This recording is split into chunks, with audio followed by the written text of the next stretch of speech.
Welcome in, you are listening to another episode of Keep the Change podcast.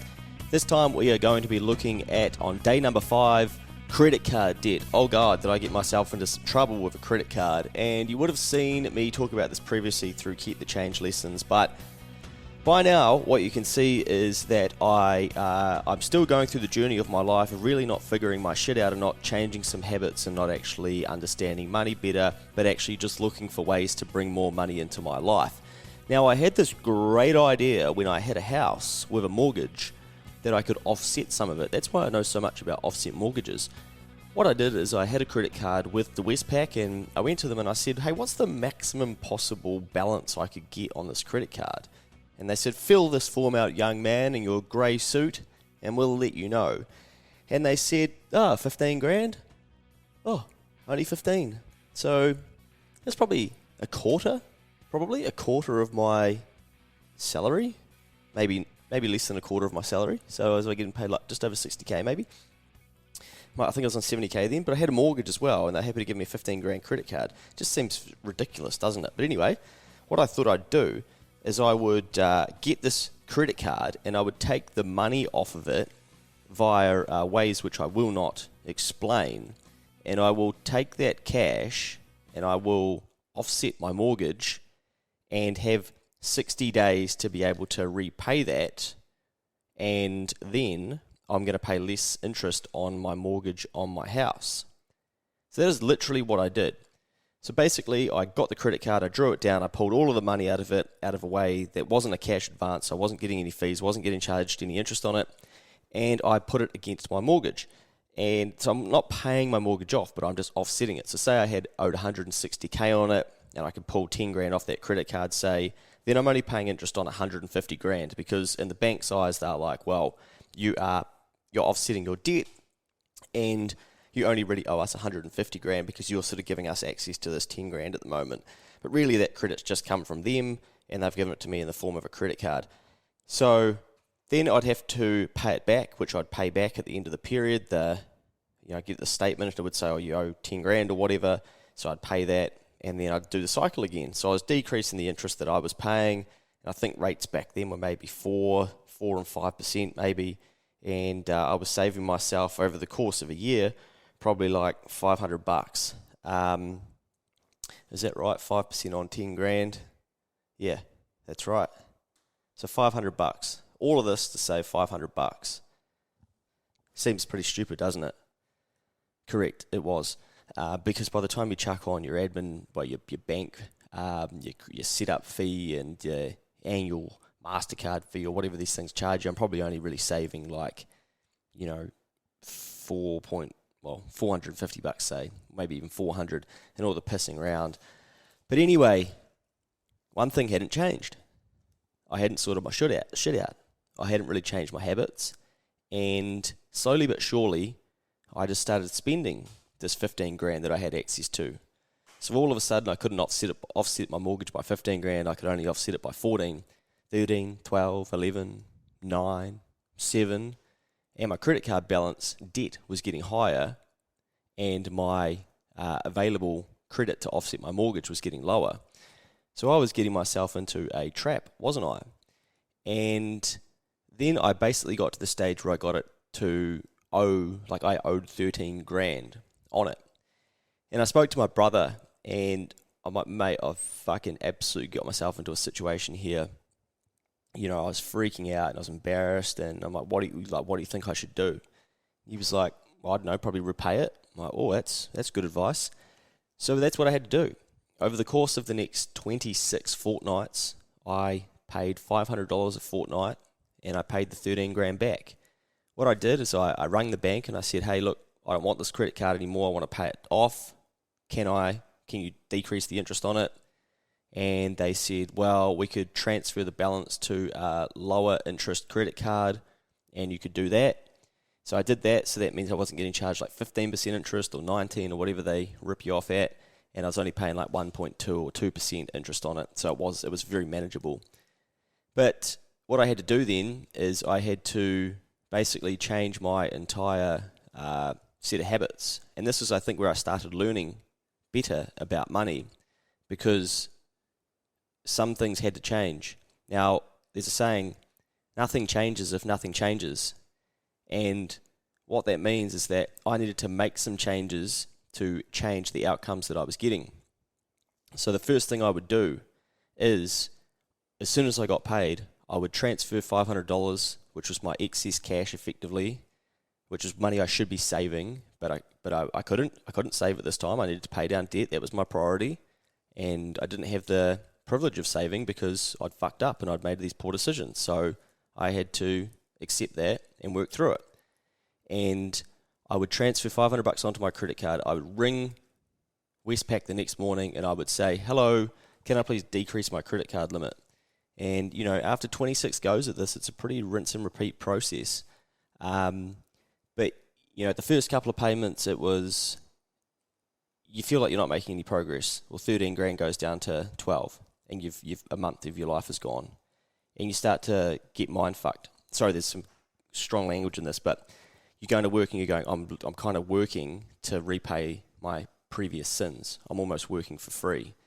I'm giving Westpac back the money. But that's it. I was paying my dues because I'd lived a life that I shouldn't have been living because I couldn't afford to, and now I had to go back and pay for it in the future. So my past was costing me my future, and that's opportunity cost. And that's just what happens when we don't think these things through and change the habits that we have that are underlying them. And that was such a good idea to have that 15 grand credit card for someone that could manage money. At that time, I couldn't be trusted, and I had shit habits, and I had shit principles, I had shit ways to deal with money, and it wasn't a good idea for me. For someone else, it could have worked perfectly and saved them a lot of money, and they're probably racking up hot points with Westpac, because I was, and you're getting vouchers for Bunnings and all sorts of shit. Anyway, Westpac eventually closed the loop on what I was how I was doing it as well. So hence why I haven't really got into how I did that. But, that's what a lot of people will do. They'll try and do these systems so that they can build up their area points and their hot points and things like that. And then they can, save money later in the year because they can give Christmas vouchers and they can buy things for people, or they can buy things from their home. But, it's not like I was the only one doing this or the only one probably doing it right now. But again, I was just, I was the wrong person for that methodology, because some things I didn't have in place were meant that it was just a disaster waiting to happen, and the disaster did happen, and I basically rinsed that entire credit card bar $2 grand, and I had to slowly pay it back. But this is where it all kind of started to change for me and flip, because it started to teach me discipline and consistency and habit and accepting responsibility, ownership, accountability, that I had got myself into this hole and I was the one that was then going to get myself out of it too. And we've all heard things like that, and we've all been taught things like that. But, I think there is so much to be gained by getting a massive hiding, through doing heaps of dumb shit, through making a lot of mistakes, because you start to learn resilience. Now, that's sort of the other way that society's going at the moment. It's like, let's just bail everyone out on their mistakes, and let's just don't be too hard on people and all this shit. And then on the other side, we're like, we've got a massive crisis with people not having resilience and issues of mental health and anxiety and all these things. But from my understanding and from things that I've gone through, and this is just my own personal opinion, is that when you go through really hard shit, you grow and you become a better version of yourself, and you become a little bit harder, a bit more steeled. You know that you can face things that pop up, and people come to you with their problems, and you go, well, hey, trust me, that's not that bad. I can help you. I guarantee I can help you. Here's where I've been, and here's how I got out of it.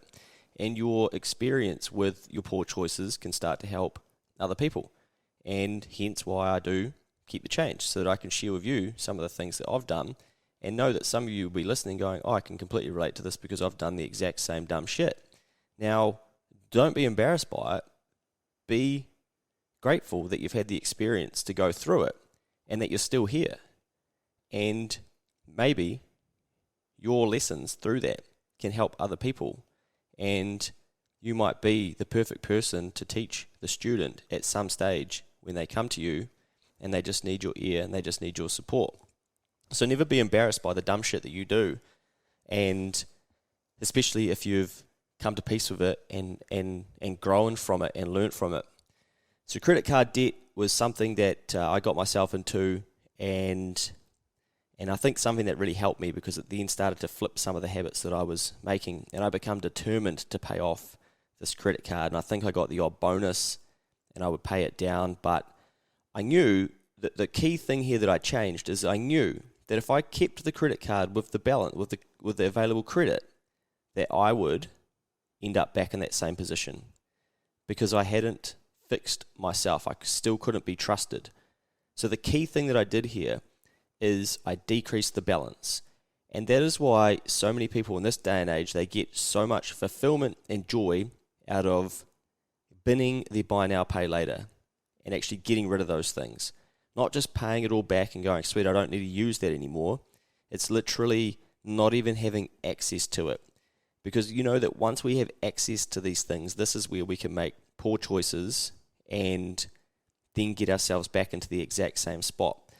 So I'm so glad that I decreased that balance every single fortnight, and I went through that process to do that, because I know that perhaps when I got down to $7,000 of credit card debt, the old Luke would have kicked in and gone, who cares? Just spend this grand or this $2,000.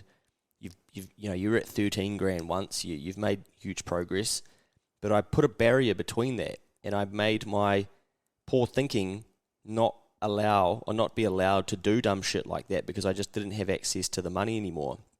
So I would literally, within 12 hours, it was like 9 a.m. every morning, or just about 8. I knew when the Westpac helpline opened, and I would ring them as soon as that happened. I can still see myself sitting at my table, my kitchen table, ringing them, being like, hey guys, and like you get straight through at that time of the morning too, because no one's really ringing them, especially to decrease their credit card. And sometimes they make it like a little bit tricky for you because they want you to have the credit, I believe. But those, things are kind of changed these days because there's different rules around credit and stuff like that. But, just be careful if you do have access to money that you shouldn't really have. It's pretty ridiculous thinking back to think, okay, well, say I was getting paid $70,000 a year, 60 to 70, I can't remember what my salary was. And I had a credit card. They gave me a credit card of $15,000.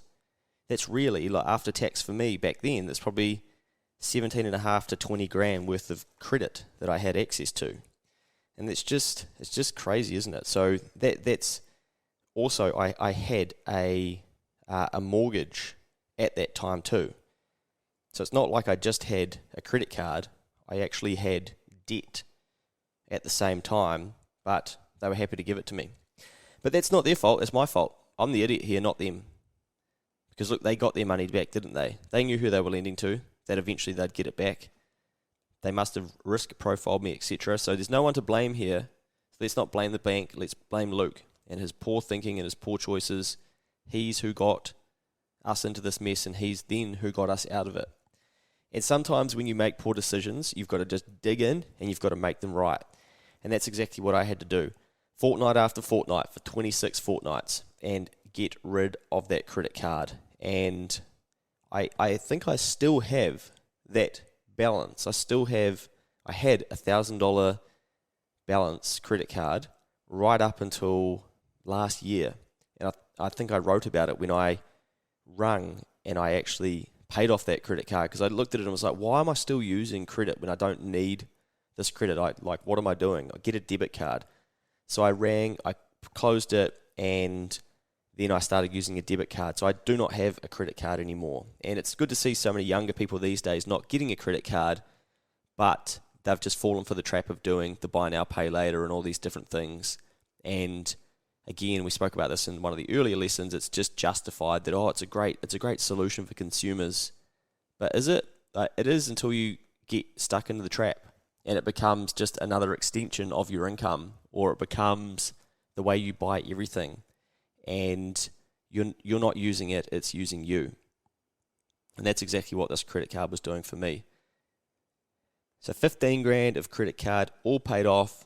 And then it was, on to what goals I wanted to do from there. But, that's a whole year, 26 weeks. And I'm very lucky and grateful that I had that $500 of free cash flow that I could actually, that basically like excess money, to use non-jargon terms. I had excess money of $500 a fortnight that I could use to pay that down. And I know so many people that wouldn't be in that position. So, I'm very lucky that it only took me a year. But that's a whole year of my life that I couldn't invest. I couldn't make other decisions around things I wanted to do with money that might help me in my future, because I was paying back sins from earlier in my life. And I'd enjoyed the fruits of those things. Some of those nights I couldn't even remember, weekends away, but I had to pay them back. And that's the danger of using credit and using buy now, pay later and stuff, is what if something comes across your desk? It's a real officey term, isn't it? Something comes across your phone or something, and there's an investment or something people want you to be a part of, your friends, but you can't, because you've committed to buy now, pay later, to pay back some shitty jersey you don't even need because you've got 6 already over the next 4 weeks. Or whatever you financed, a lazy boy. You've gone out and brought a lazy boy, or a drone, or some fashionable thing that everyone's getting, and you want to do it just so that you can fit in, and you can't actually invest in sharesies for the next 3 or 4 weeks because all of your money is going back to paying back some shitty thing that you're not actually going to use. Think about that, and think about the opportunity cost of using credit. I had a whole year of repaying debt before I could start thinking about setting myself up for the future. And it trapped me again because I needed to keep that level of income so that I could repay that, because I had like a 12-month window to repay that credit card until the interest rate kicked back in, and I was going to be in trouble with a high interest rate. So, I had to make some sacrifice, but it slowed me down in progressing. Imagine if I was paying $500 extra off my mortgage every fortnight, and what that could have been doing for me would have been unreal, the compounding growth of that and what interest it would have saved me. But no, I was repaying poor decisions that I'd made in late nights and weekends away. So there you go, credit card debt. And for you might not have a credit card, but you may be using your buy now, pay later and all these latest finance type schemes, but the themes are still the same. And I'm sure you can pick up from here that this is where it started to turn around for me. This is where I started to get back in control of some of my finances. But the things that led me here were poor decisions and an inability to manage my own money or have any respect for it. That has been the 5th lesson. I was supposed to start these by saying, I want to tell you a story, or let me tell you a story, but I've completely forgotten to. But let me tell you a story. I got a $15,000 credit card. What a fucking idiot. But there you go. Do not go and do that, because it's really, really silly, especially if you're not good with managing your cash. See you on day number 6.